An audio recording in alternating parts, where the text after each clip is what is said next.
doing? Lovely to see you. My name is Inga Hampton, and thanks for taking the time to come see me today. I am from Northern Ireland, where I spent, yay! Oh, I like this, okay. Where I spent most of my days designing, renovating a cottage, and attempting to create a micro farm. But for my real but I'm mainly looking after these two, my donkeys, Ebb and Flo.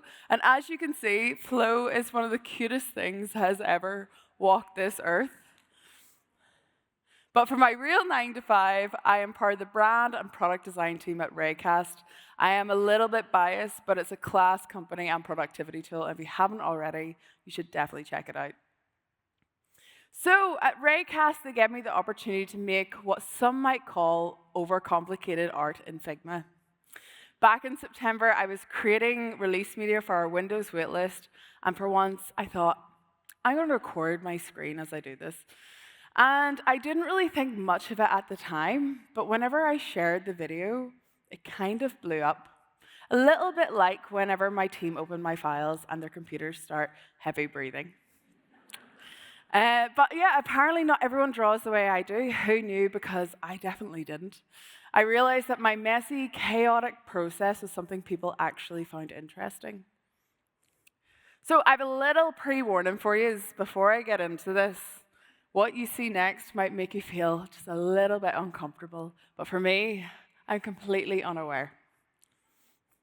I've been asked about my layers. Don't look at it. I've been asked about my layers just a few times, and they usually look like this on a daily basis. And so yeah, why am I here, bar scaring you with my layers? Firstly, to give you a wee run through of my process, and secondly, talk about creative chaos, specifically how I embrace it in my own work, and how you can too, if you want, or you can just leave it. Like, it's fine. My talk is called The Art of Not Naming Your Layers, which, as you can imagine, has caused a little bit of controversy among the more organized people out there. But this isn't just about design. It's a mindset. It's about letting go of perfectionism and rediscovering the joy in the creative process.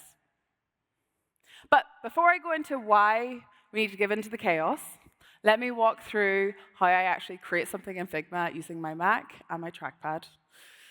For this demo, we are going to make an orb, and for your own sanity, it is pre-recorded. Otherwise, you'll be watching me tap my trackpad and make weird faces for the next 20 minutes, and we both don't need that. So yeah, usually I begin with a basic circle, well, for this instance anyway, and I turn it into a mask, and I place a layer inside. This is my foundation and my usual starting point to most of my illustrations. I add a background blur with a low opacity to that first layer inside the circle, and this creates a base for lighting effects. Think of it very similar to adding that first wash of color whenever you're doing like oil painting. And then behind that first layer, I start to add different shapes to build basic colors of the orb. From there, I start painting with shapes, colors, using blurs and blend modes, and I think about how light would hit the orb from different directions, and I build the highlights and shadows where I generally think they would be.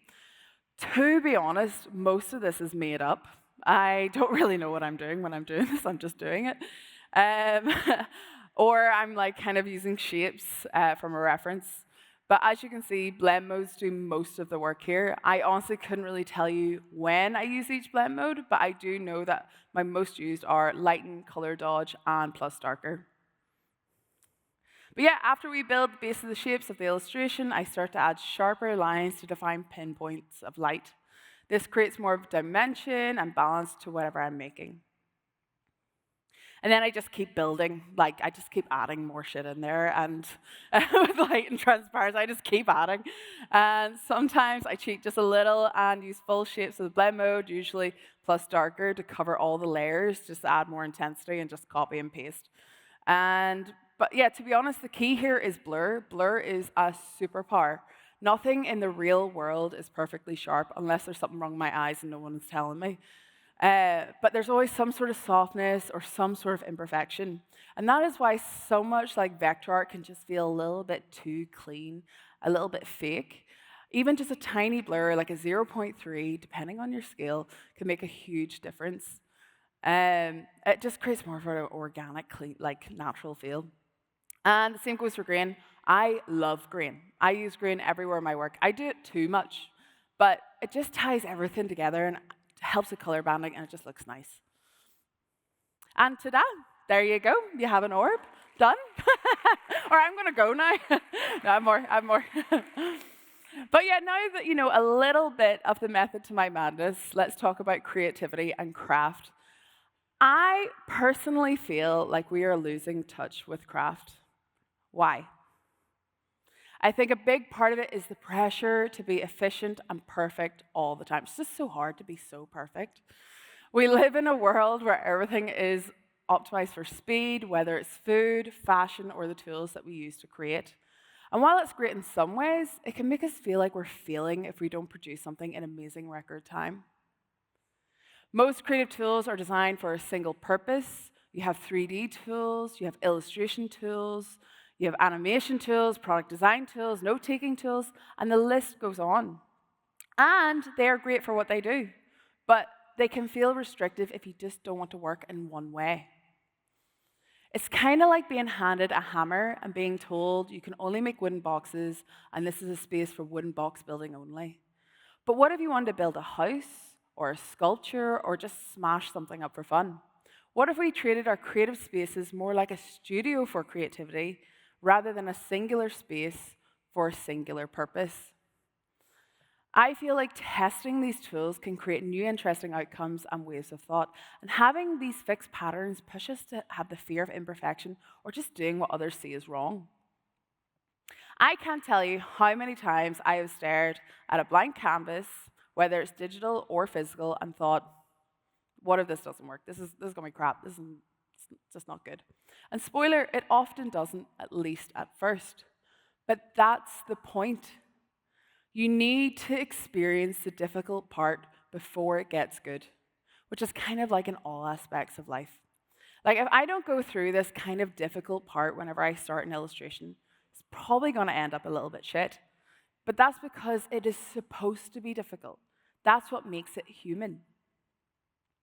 So how do we go about it? For me, the answer lies in chaos and in slowing down. When we accept the chaos and slow down in it, we become part of it. And then that means we can actually harness it. Look at that wee cute old man. Isn't he adorable? So cute. But yeah, out there, everything has to be faster, more automated. And while that's great for some things, like ordering nice, tasty bits online, it's not always great for creativity. We have lost touch with craft, high-quality work that used to be something that you earned through time, patience, and practice. It was just as much about the process as the result. But now we have tools like AI that can conjure up polished final products in seconds. And sure, I love AI like the next person. It's amazing for me who can barely spell their name at times. But does it feel the same? Does it feel the same to create something when you haven't gone through the full process of making it? To me, it's kind of like hosting a dinner for friends and secretly serving ready meals. Little bit. It completely lacks creative soul. For me, the process is everything. It's where the joy comes from. It's where you learn, you grow. You make those mistakes that lead to something completely unexpected. You go down this path and you're like, how the hell did I get here?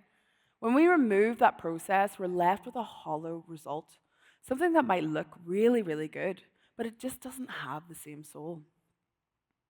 Creative soul is like a foundation to create more from. Creativity isn't just about the art, it's about the thought processes and ideas that we build on. And that is why I value craft over efficiency. I'm not saying we should reject new tools or technology. I use plenty of them myself.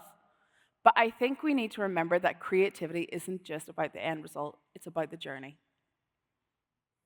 So while the world is speeding up, I have chosen to slow down, to take my time, to embrace and get lost in the chaos and the messiness of the creative process, because that is where the magic really happens.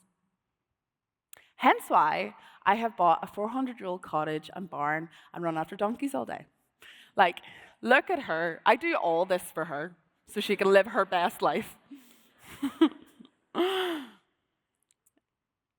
Creativity is messy, it's unstructured, it's exploratory, and that's why it's so ingrained in us. Because to me, it defines humanity. Even with my renovation, I am literally standing on this stage while I barely have a floor at home. And it's hard. And I've accepted the messy process. Well, I'm trying to at least, because sometimes it's really, really annoying and you're covered in dust and it's horrible, but it's fine. I know it will be beautiful in the end because I earned it. I gave it my creative soul. For me, the creative process feels similar to childlike play. Whenever I'm creating these visuals, I get a lot of comments saying that I should use Blender, Cinema 4D, and I got it done in half the time. And you're pretty much 100% correct. Those are better for 3D, I get it. You're right, they're amazing. But I honestly don't care. I am playing, I am having a great time. I lose myself in it. I get into this flow state where I don't even know what I'm doing or who I am. And according to Brené Brown, a social researcher, play has 3 elements. It is time spent without purpose. It is something that you don't want to end. And it leads to loss of self-consciousness. For example, I am not self-conscious about unnamed layer 3024. But this all goes back to my childhood. My childhood home functioned as an unrestricted creative studio. There were no rules. You just made it up as you went along. You didn't have to name your layers. My mum is a wood carver and a whirlwind of creativity. And she'd throw together outfits on a sewing machine, paint, build things on a whim, and you never know if she had an angle grinder or a glue gun in her hand. And my dad is an engineer who made just about anything out of metal. And back in the 90s in Ireland, it severely lacked health and safety. Well, my version of it did anyway. And one of my first sparks of awareness around creativity and design was when me and my siblings used to run and play in my dad's industrial yard. So my dad used to make these big, massive, oil tanks for diesel and molasses for farmers and stuff. And running between these oil tanks, I used to stop and pick my favorite oil tank, depending on the typography and the patterns and the rust. It was class. Great childhood. And that understanding of raw materials has really shaped the way I work in a digital space. Whenever I'm creating these textures or forms in Figma, I'm not just copying something I've seen online. I'm drawing based on my knowledge of how things look and feel in the real world. And that's not saying I don't look and get inspired by things online. Of course I do. But real life builds the visual physics that sits in my subconscious.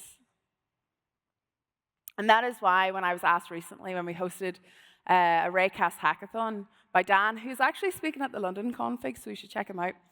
He was like, why do you do things the hard way? Why do you make everything harder for yourself? And I was kind of like, do I? I never really thought it was the hard way. I thought I was being really cool, and I was finding a way to cheat the system. It was easier. And being invited to do this talk has kind of pushed me to wonder how and why I do things the way I do. And it got me thinking, a lot of people think creativity is about talent. And yes, there is a certain level of talent, but I actually think it's more about confidence. I was lucky to grow up in an environment where creativity was encouraged through everything from day dot. But even if you didn't, you can still build that confidence by practicing and experimenting. So how do we get more confident? Says me, who's absolutely shitting myself on a stage here, by the way. First, stop obsessing over efficiency. Creativity isn't about speed. It is about satisfaction. Second, step away from the computer. Try something physical. Painting, pottery, gardening, just anything that gets your hands dirty or doing something in the real world. When you engage with the physical world, you start to see things differently. And that can inspire your digital work. And finally, be a kid again. Build confidence by doing, try new things, let yourself be bad at something. Like, when was the last time you just let yourself be terrible at something? Like, that is how we grow. So what's the worst that can happen if you embrace the creative chaos? You might make a mess. You might make something absolutely terrible. But at least you'll have a bit of crack, have fun, and learn something new, and maybe even surprise yourself. So go out there, embrace the chaos, and most importantly, don't name the layers. Don't do it. And one final pearl of wisdom: buy a donkey if you can. I highly recommend. Highly. Thank you so much. Thank you.